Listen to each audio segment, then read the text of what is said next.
eles vão falar do perispírito. Então, agora não estou falando de corpo físico mais, porque o fluido vital está ligado ao corpo físico, mantém a vitalidade do corpo físico, mantém o funcionamento do corpo físico e a comunicação entre todas as partes do corpo. Olha que interessante, né? Agora está falando de perispírito. Então, posso estar falando de um espírito desencarnado que não tem mais corpo físico. Agora já é o perispírito. Aqui que fica lindo. Questão 94. Quando os espíritos vão falar, o Kardec pergunta, de que é formado o perispírito? O perispírito é feito de quê? Qual que é a matéria formativa do perispírito? E os espíritos respondem, do fluido universal de cada globo.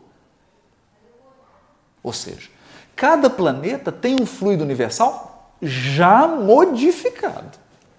Não é o fluido universal puro. Já é um fluido universal modificado, adaptado para aquele planeta. Então, o fluido universal da Terra, o fluido da Terra, que envolve a Terra, já é um fluido universal modificado. E o perispírito de todos os espíritos que estão evoluindo na Terra é formado desse fluido cósmico modificado. Olha que interessante. Do fluido universal de cada globo. Razão porque não é idêntico em todos os mundos. Passando de um mundo a outro, o espírito muda de envoltório, como mudar de roupa. Interessante, né? Então, se um espírito sai de um planeta para viver em outro, ele tem que reconstituir o perispírito dele. Ele perde o perispírito. Fica um campo, corpo mental. É como se mudasse frequência. Fica um campo, e aí ele tem que ir naquele orbe e absorver o fluido cósmico modificado daquele orbe. É bonito isso, porque o Emmanuel vai dizer, por exemplo, na Terra, né, Jesus e os espíritos puros, a comunidade de espíritos puros que cooperam com ele na formação e na manutenção do globo, criaram uma modificação que dá ao fluido da Terra, então, que é única, né? Que é única. É uma obra de arte. Então, toda a base fluídica da Terra é um fluido universal modificado, eles modificam isso, e aqui passa a ser a matéria de base para todos os fluidos da Terra, inclusive todos os perispíritos, de todos os espíritos.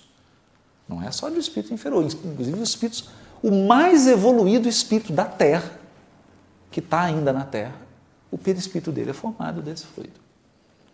Isso é maravilhoso, né? Aí, o Kardec vai, uma questão básica, né, que é a 150A, ele pergunta sobre a individualidade. Como é que o espírito, como é que ele mostra a sua individualidade? E aí os espíritos falam, todo espírito continua a ter um fluido que lhe é próprio, aurido na atmosfera do seu planeta e que guarda a aparência de sua última encarnação, seu perispírito. Então, é um fluido que lhe é próprio. Então, cada perispírito, não há um perispírito igual ao outro, porque a mente de cada espírito modifica.